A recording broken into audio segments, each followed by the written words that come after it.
It's a very good morning to all of you, the students, and especially the other viewers. The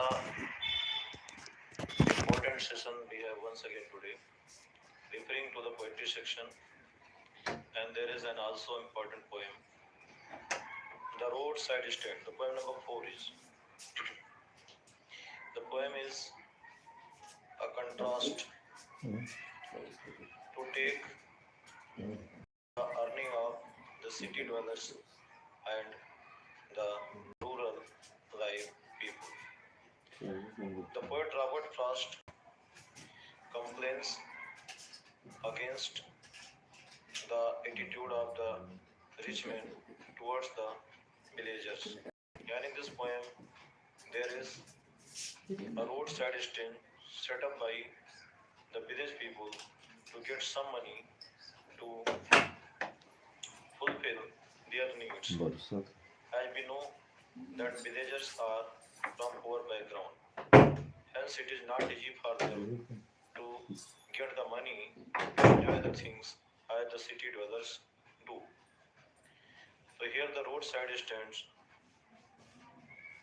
is set up near the roadside in search of the money to live a life full of something respect.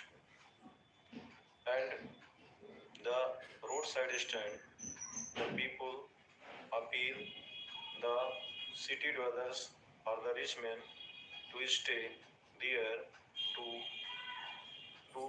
or to get something from them. But only few of them stop and rest all go ahead with the ride. And now somehow they struggle to get money. After all, the poetess comes to the point that the road passes where the signal yes and yen are turned in wrong side. The roadside stand request them, but some of them stop and some of them keep ahead with pride. And the poetess discusses about their life where they use the carrot to sell fruits or berries in the part which they had made. Along with it, the poetess also discusses the authority in power, the ruling government that always make a promise for their betterment but finally forgets. And after all, now the authority in power discussed about it and they make a false promise to make their betterment. And after all, they make a decision to disroute their roadside stands to the villages where there is a store or a kind of gathering places. Once again, the dark future of the poor return where they were. Hence, the pathetical or the miserable thing for them is that they cannot afford the money whatever they get at the roadside stand. But the ruling in power arranges the things like this. They say that they buy all the things whatever they have and once again they settle them to the theater or the store. Here the poetess describes about the mental agony of the poor villagers who established roadside stand and now once again back to the life where they are in the present time in a poor background because they cannot afford the money from those rich men. Hence, the one thing is that the roadside stand workers feel very sorry and a kind of sorrow which cannot be revealed to anyone. Like someone has cheated with someone and the person cannot reveal because of its laughing or a mocking trial. So in such a situation, the poetess expresses the grief of those village people who feels their roadside stands removal like a sorrow where someone has cheated in trust. The poetess describes the condition of those people, saying that they are T-O-O sorrow to reveal the fact. But unfortunately, the poet can listen their complaints and cannot accept their miserable condition, their pain, their sorrow. And after all, the poet realizes their life for a moment to think like them, but can't own their own grief. The poetess criticizes the ruling party's attitude towards the people. The poor have always been crushed by the upper ones.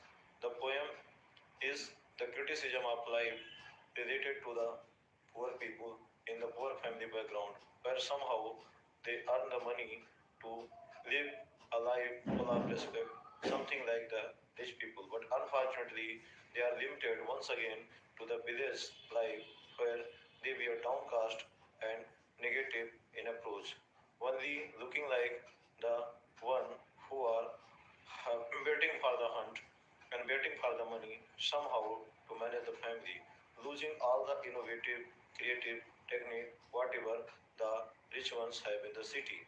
Rich ones in the city have the status to live a life full of respect and honor, but hence the poor people can't afford it because they once again in the darkness where they were. And also the poem concludes that the upper class people will teach them how to do the work, how to sleep, and how to manage the lifestyle. Once again, they are poverty stricken and finally found themselves helpless in this situation. Now the central idea of the poem. In this poem, the poet Robert Frost describes about the poor people's life who somehow try to manage the city.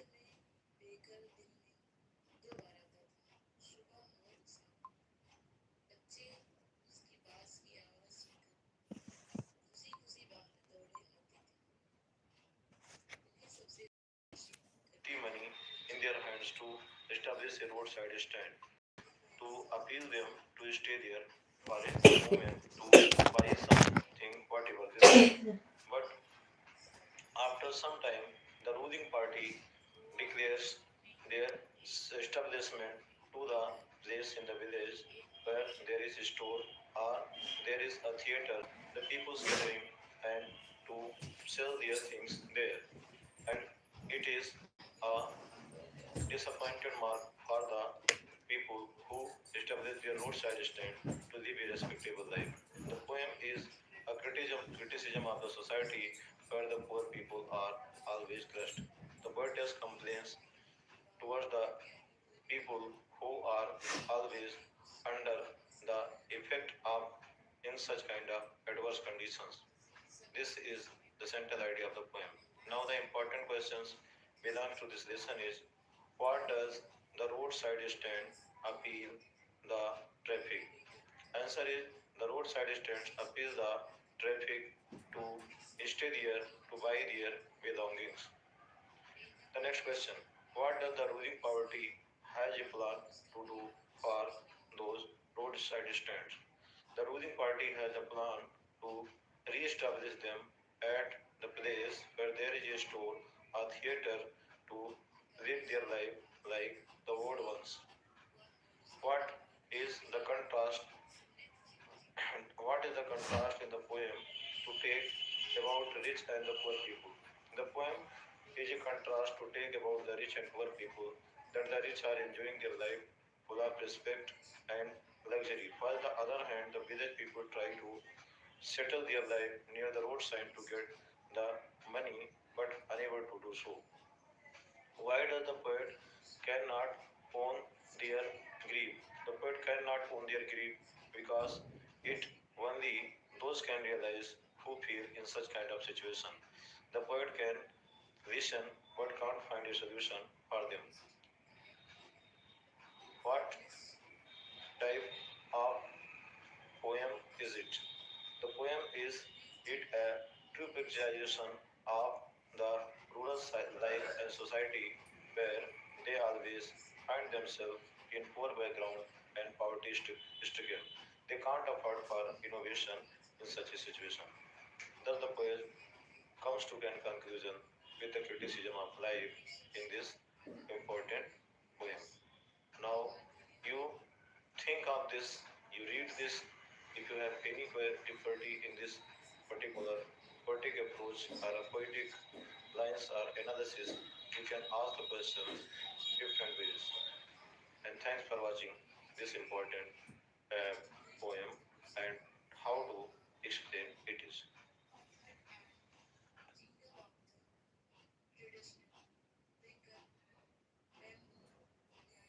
It's a very good morning to all of you, the students, and all the viewers watching this important session. And now in the poetry section, the last one from Edwin Rich. The name of the poem is Aunt Jennifer Tigers. It is a remarkable poem, and the contrasting and the irony in this poem, as the artist who herself picturizing the tigers on the screen, but is afraid in her real life because of her parents, because of wedding. The poetess Seddon Rich always mentioned about the freedom and also the complicated life where there is social bondage, there is suffering because of the life which is full of bondage. In this poem, the poetess Edwin Rich describes a feminine character, Aunt Jennifer. Aunt Jennifer draws a picture of tigers on the panel on the screen as they live in the green forest having the color yellow and topaz. There is no fear in their mind as they have no bondage. They have their own area where nobody can enter. So that's why they secure. They run without any uncertainty. They pace in their own speed. On the contrary, the poetess describes in the second stanza that Aunt Jennifer finds very difficult even to enter the ivory needle while knitting. And she finds very difficult, she finds troublesome even, as far as the potential is concerned, to pull the ivory needle. And she realizes the burden which is as a wedding ring, uncle's wedding ring, and she finds it very heavy and burdensome. And she always feels scared. In the third stanza, the poetess comes to the conclusion that Aunt Jennifer will be mastered by the uncle, and all the ornament and the jewelry, whatever she had, will be mastered by the uncle. And even after death, because of the wedding ring, she will be mastered by the aunt, uncle. So that's why in this poem, the poem is just ironical. The poem is just contrasting figure because the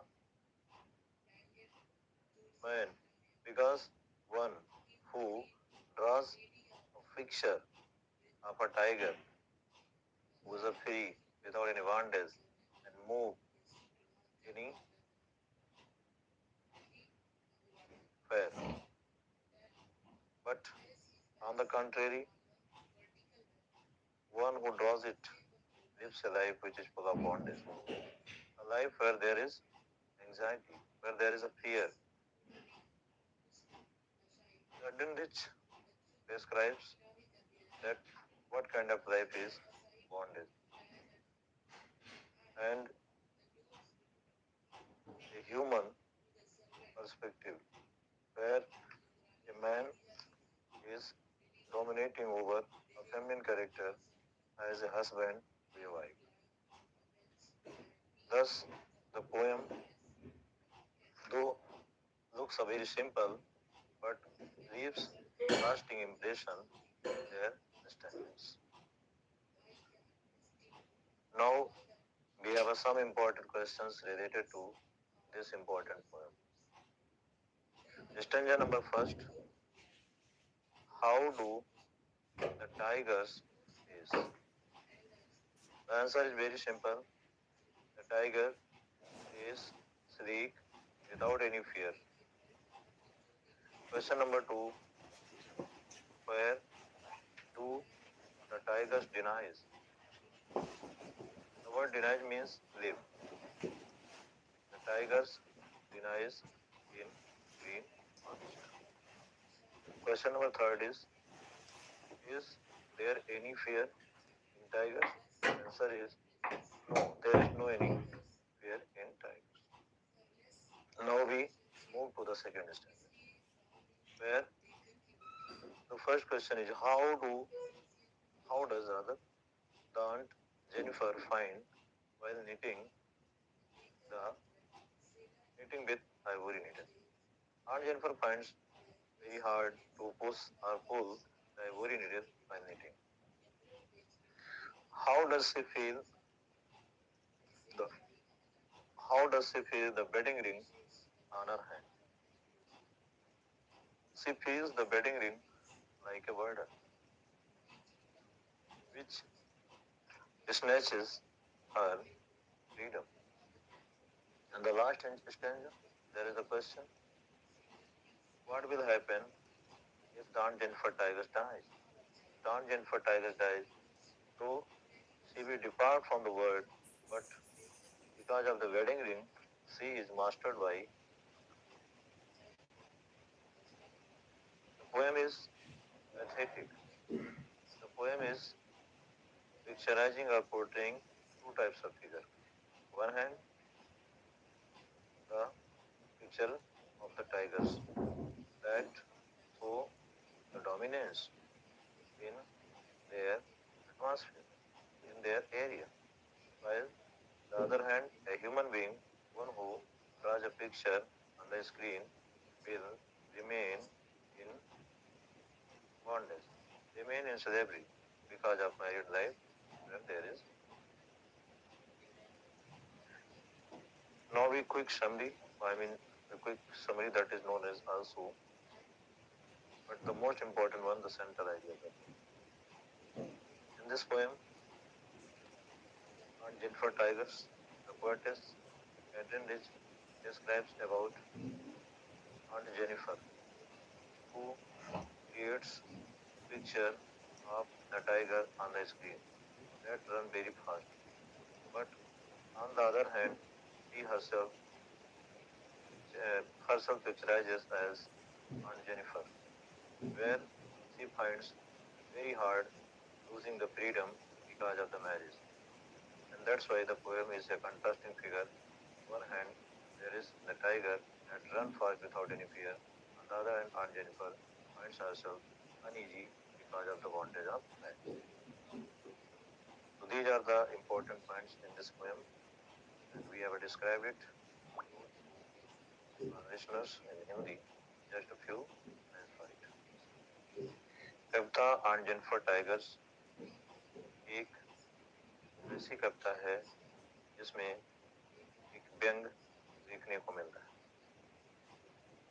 tigers को बनाने वाली John Jennifer हैं, वो उसका चित्र एक पर्दे पर बनाती हैं जहां पर वो निर्भय होकर के विद्यमान अवस्था में दिखाई देती हैं। वे हरे जंगल के निवासी हैं और निर्भय होकर के निश्चिंत होकर के तेज गति से भ्रमण करते हैं। दूसरी ओर आंट जेनिफर बुनाई कर रही हैं और वो हाथी दांत की बनी हुई जो सुई है उसको भेदने में और उसको खींचने में असहजता महसूस करती है। वो बार बार अपनी उस विवाह की अंगूठी को देखती हैं जो बार बार उन्हें एहसास कराती है।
Standard. A thing of beauty. In this poem, the poet John Keats describes about the beauty which is not for a short time, but it is for a long one. According to him, a thing of beauty is a joy forever. Its loveliness increases. It means the beauty does not fade, but also moves away and away, and it also gets more attraction. And it helps all of us who are sick, who are downcast, and create a peaceful atmosphere around us to provide us a sleep which is full of rest and an atmosphere where we can take free breath and free thinking. And also, it is a boon for those who are depressed, who are sick, and who are in health, and also who are negative in ideas. The beauty creates an atmosphere where things is just a totally difference. It replaces all of us with mind, intelligence, and also the so that we can enjoy the life in peaceful atmosphere.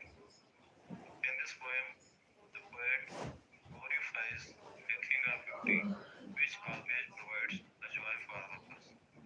It has been seen that in man's life there is always stress, anxiety, fear, depression-like things. But whenever think of beauty, this is in different forms. Sometimes the physical, at sometimes the spiritual, at sometimes the beauty of mind. But the most important thing is the beauty of mind and the beauty of thought and as well as the beauty of spirit, which always flows in man's mind just like a soothing air. And with the help of this, he feels himself comfortable. And in such a situation, it is a tonic for all of them. And whenever we talk about the beauty, especially for all of us, that when we are downcast, when we are depression, then we need something, the positive ideas, which is through the great writers that help us to overcome a kind of depression, a kind of negative approach in life. And as far as the natural beauty is concerned, it is reflected in the poem through trees, forest, and springs, and all of these help the wild animals as well as other creatures in the forest to provide them comfort. For an example, the sheep are enjoying the beautiful things in the nature as sunlight, as the moon light, as well as the water that from the river. And in the forest, there is seen a different types of natural lights, a kind of fragrance by the flowers that is spread out soil in the forest. There is musk prayer and also the daffodils that are the flowers that always create fragrant air in the forest where there is desolation for some time. So these are the things that beautifies as a living one. But now there are also the dead one who become a great in their life and also glorifies all of us with their important things, lessons that they have stored in their books. And their books, even after the death, always glorifies us, always benefits us, their lessons and the writings. Whenever we read or listen from someone else, they emerge as an immortal drink and somehow force us to a heaven's edge. Thus, the mighty dead ones also have their potential to beautify and glorify all of us. The poem is Kaleproj. The line A thing of beauty is a joy forever refers to the poetic diction metaphor. And in this poem, the poetess uses the imagery as the keep quiet boar as well as the forest, the daffodils, and also the mustia, a kind of imagery that beautifies the poem in a rhetorical tone. And now the few important questions from this poem are: how does the poet John Keats regard a thing of beauty? And the answer is the poet regards a thing of beauty a joy forever. Its loveliness increases and it never comes into nothingness. Question number two: how does it help the people to provide them comfortable atmosphere? ये लोगों को किस प्रकार आरामदायक वातावरण प्रदान करती है? A thing of beauty creates a bower for all of us to provide us good sleep and a good health to live a life full of comfort. Question number three: how does it help those people who are depressed and anxious or completely in stress? A Yathinga beauty also emerges from Thada beauty, and hence it always guides us to become a positive one in life, and it is an inspiration for those who are depressed and downcast in life. Now the question number next is, how does Yathinga beauty prove to be a boon for the simple sheep and other animals in the forest? किस प्रकार से सुंदरता नामक चीज पेड़ और अन्य जीवों के लिए जंगल में वरदान के रूप में साबित होती है? As far as the natural beauty is concerned, it proves to be a boon for the sheep and other living animals in the forest. The sun provides them a heat, and the moonlight provides them a humble light, a very comfortable light, and also the springs or the river's water make them a cooling atmosphere in such a hot season. And now the concluding stanza has a few questions to ask. In the concluding stanza, how do the mighty ones, how do the mighty ones help us? जो मतलब है वह हमारे लिए किस प्रकार से सहायक होते हैं?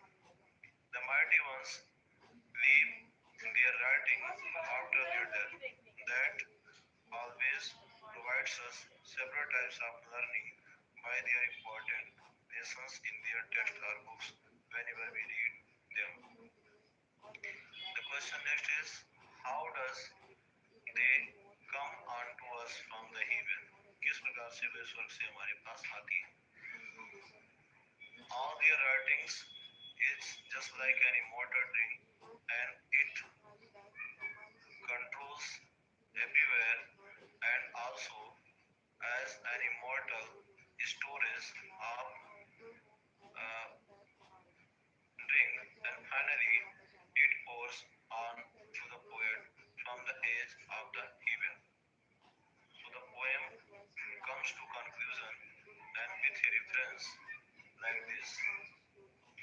And the poet has also the concluding central idea. In this poem, the poet John Keats glorifies the spiritual, natural beauty of the poem, which always helps us different ways, and it also makes a peaceful atmosphere for all of us to provide us comfortable sleep, and it proves to be a boon for those animals who are in the forest, and also spreads out fragrance and beauty in this reference, and finally finds that the mighty dead ones also become a comfortable note for all of us. In this poem, the poet describes about the writings that containing by the great writers, and offers them after all to find the great lessons from them. And finally, this concludes the central idea of the poem. Thanks for watching, and if you have any problem, you can consult about it at your own questions and comments.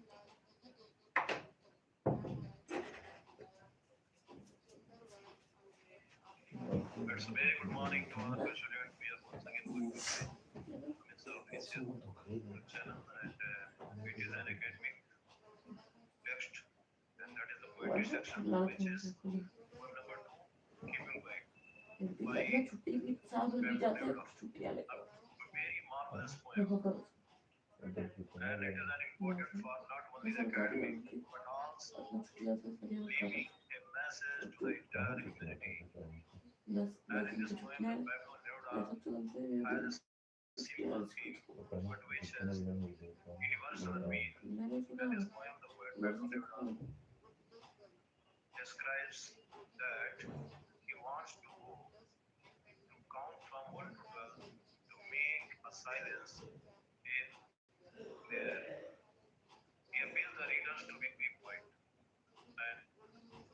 movement, job.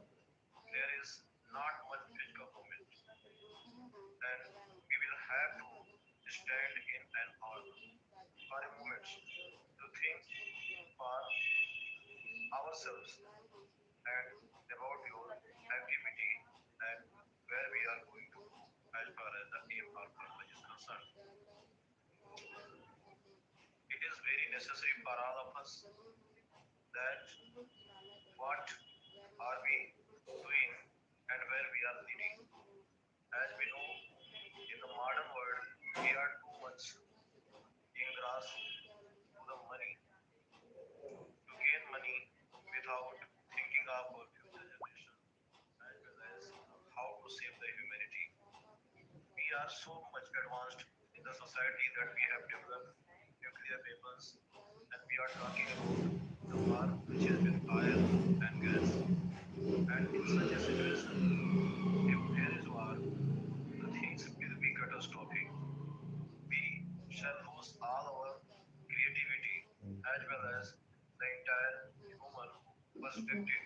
Okay. And after that, the young generation will in great trouble after losing all the creativity and finding in a strange atmosphere. Okay. That's why the poet Pablo Neruda appeals the readers to keep quiet, to think for a moment. It is an introspection to think deeply about our doing. And also he symbolizes a very nice personification with the lines, perhaps the earth can teach us. Perhaps he used silence.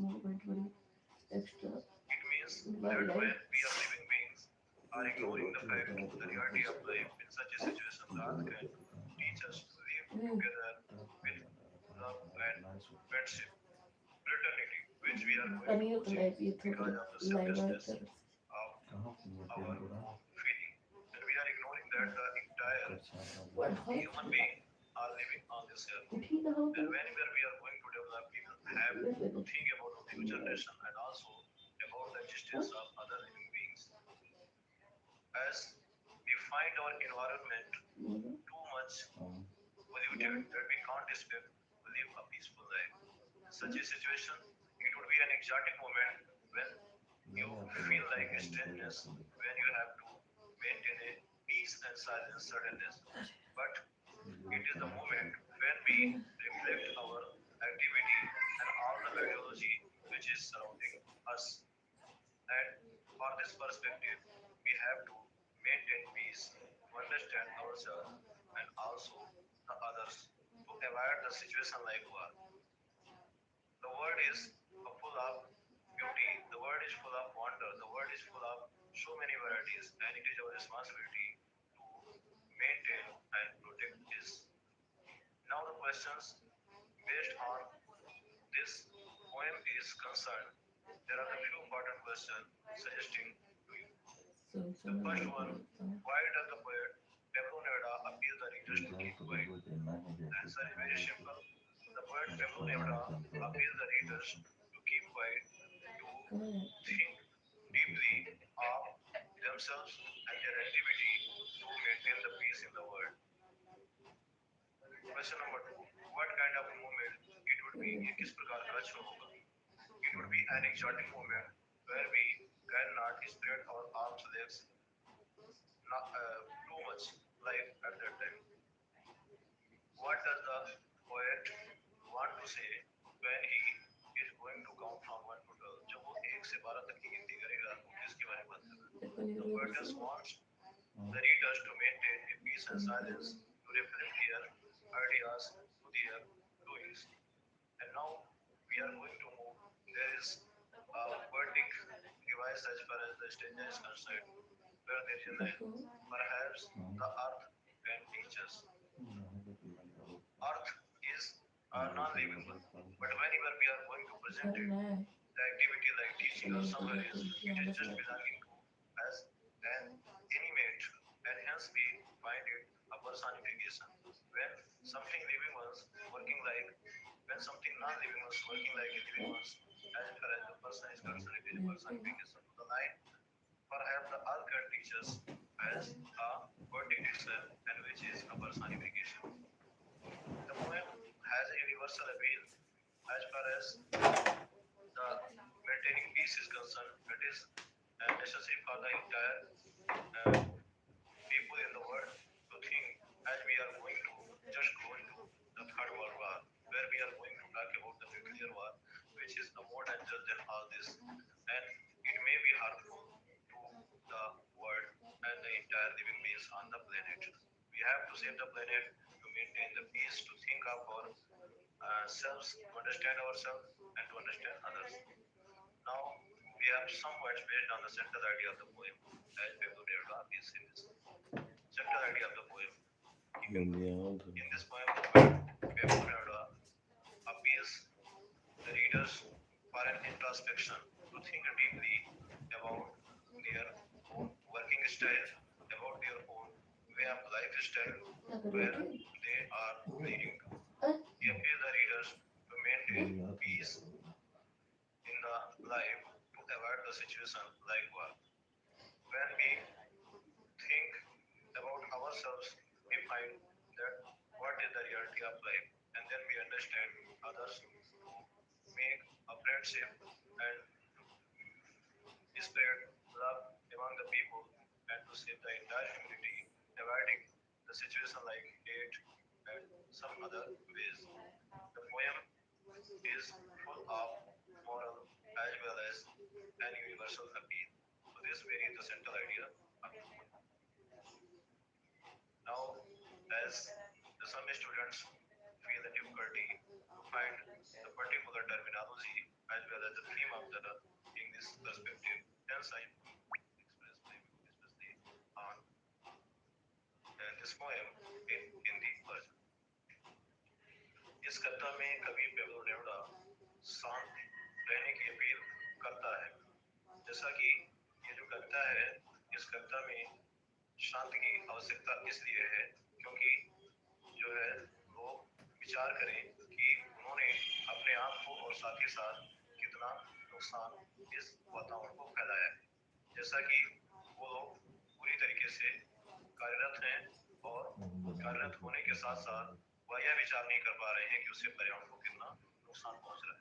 आज हम व्यक्तिगत स्वार्थपरता में धनोपार्जन हेतु इतना ज्यादा आगे निकल चुके हैं कि शायद हम स्वयं विचार नहीं कर पा रहे हैं कि हम इस भागदौड़ में कहाँ पर पहुंच रहे हैं।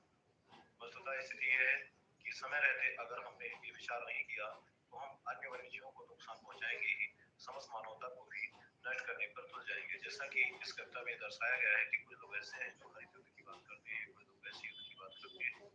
अगर इस प्रकार से वो विचारधारा पनपती रही, बिना विचारे उन्होंने कार्य कर दिया, तो ये समस्त मानवता के लिए खतरा होगा।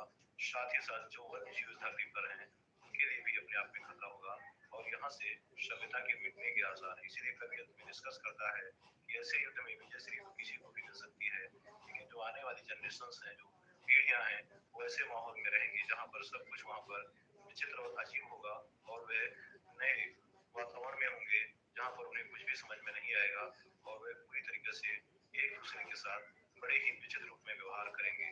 इसलिए जो कवि है वो पाठकों से यही अनुरोध करता है कि वे शांत हों, एक बार मनन और चिंतन करें और ये समझें कि स्वाभाविक रूप से हमारी जीवन शैली कैसी होनी चाहिए, हमारा एक दूसरे के प्रति दृष्टिकोण कैसा होना चाहिए। हम पुनः जो है उस सामाजिक प्रेम और सामंजस्य को स्थापित करें और मित्रता का भाव रखें, प्रेम से जीवन जिए, ताकि जो शांति है हमारे जीवन के लिए अत्यंत आवश्यक है। और इसीलिए जो कवि है वो बार बार इस कविता में शांत रहने की अपील करता है ताकि हम स्वयं कुछ समय के लिए आत्मचिंतन करें और अपना मार्गदर्शन करके जीवन में शांति और सुखमय जीवन की ओर प्रशस्त हो। ये इस कविता का लक्ष्य है। आप सब लोग इस पर विचार करेंगे, इसको सुन करके पढ़ेंगे और अभ्यास करें। परीक्षा आने वाली है तो इसलिए आपके लिए आवश्यक है कि आप इसको पढ़ें और कहीं कोई समस्या होती है तो आप अनेकों माध्यमों से सूचित करके उन प्रश्नों का निराकरण कर सकते हैं। देखने के लिए बहुत बहुत धन्यवाद।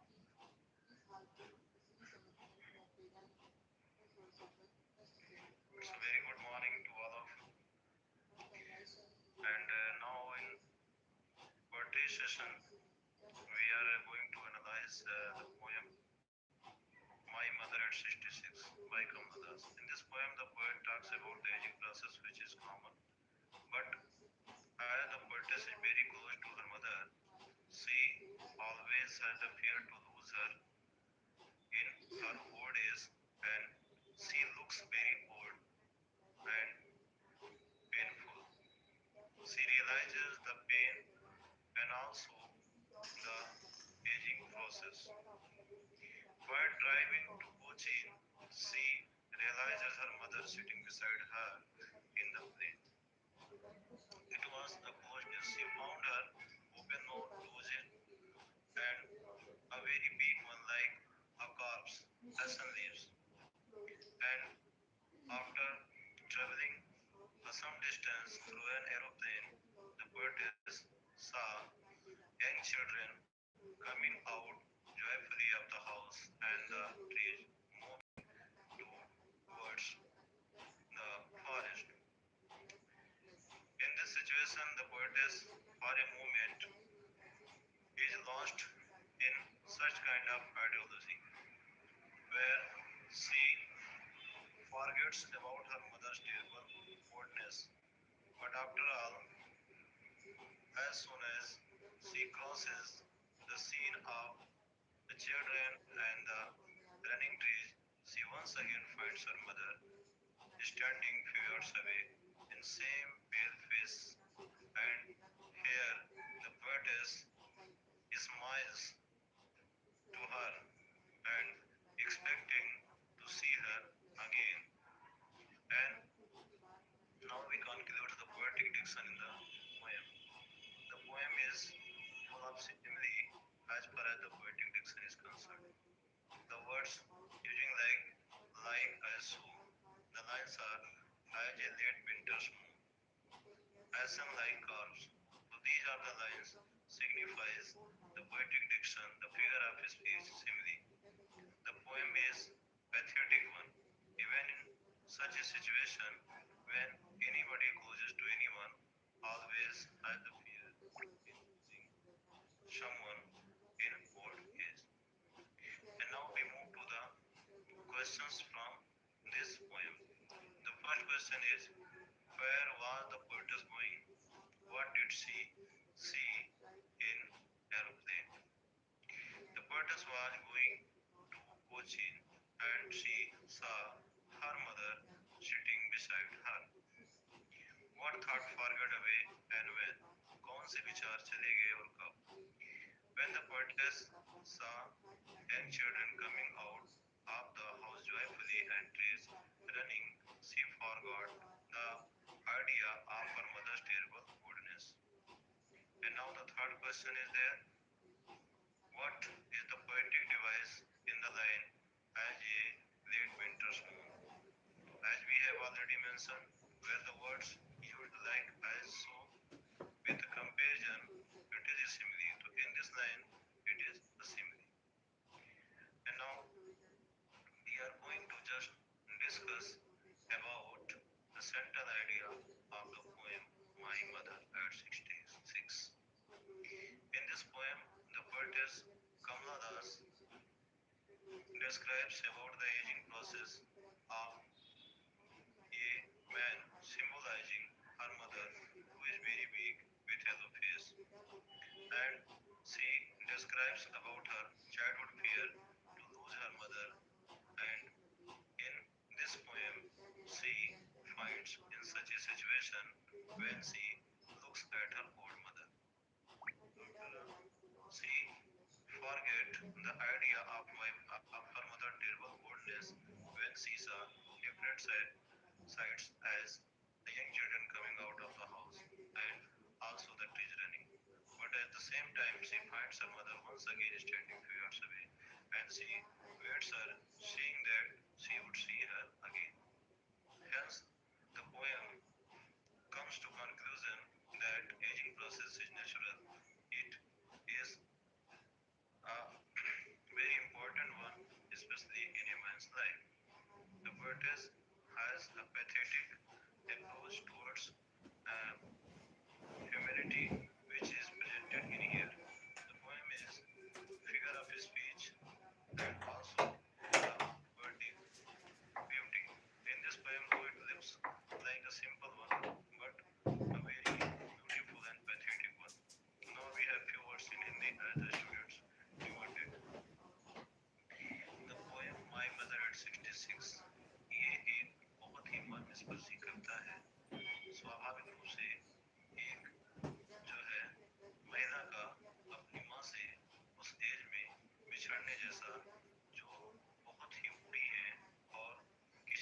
तरह से चल फिर पाती हैं, जैसा कि वो शारीरिक रूप से असमर्थ हैं, बिल्कुल निर्जीव की तरह प्रतीत होती हैं।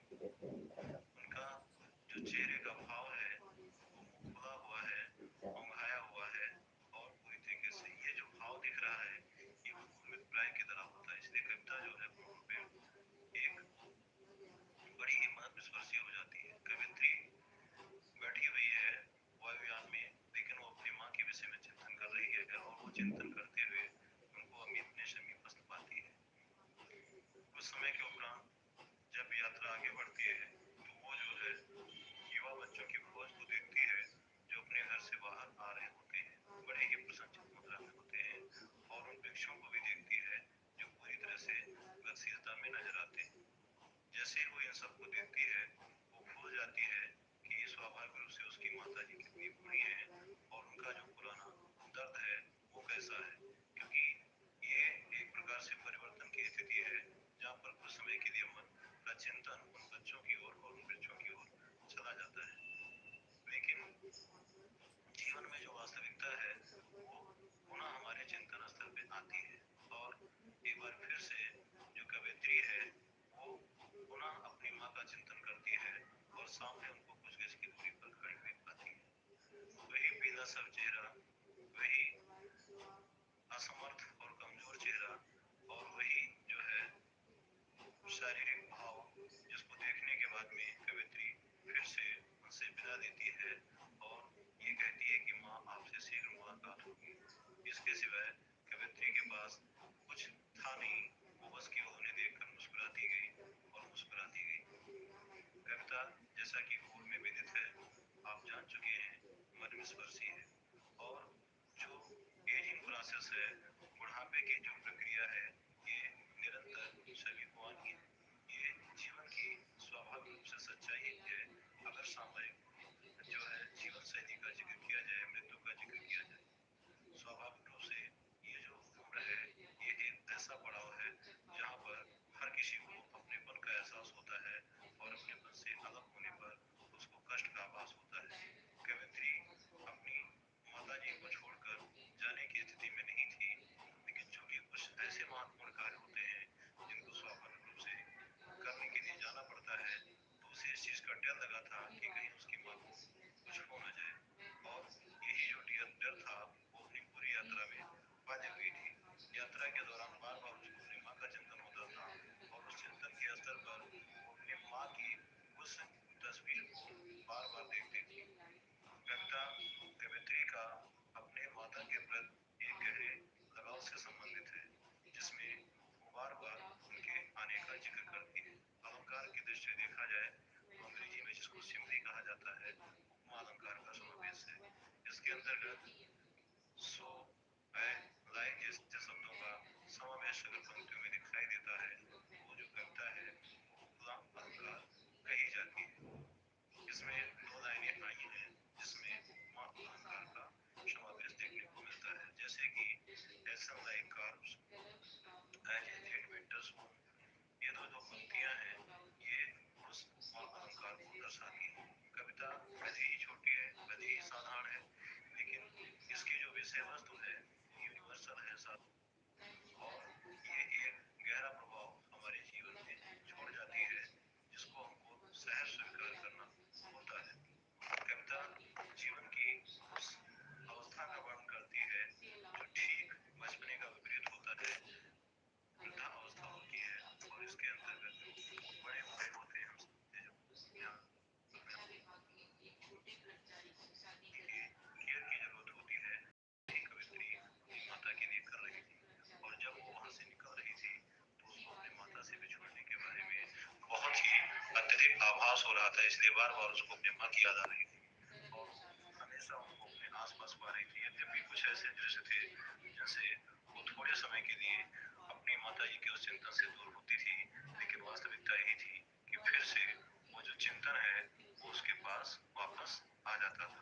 तो ये रही कविता के मूल विचारों पर आधारित चर्चा जो हमने इस सेक्शन में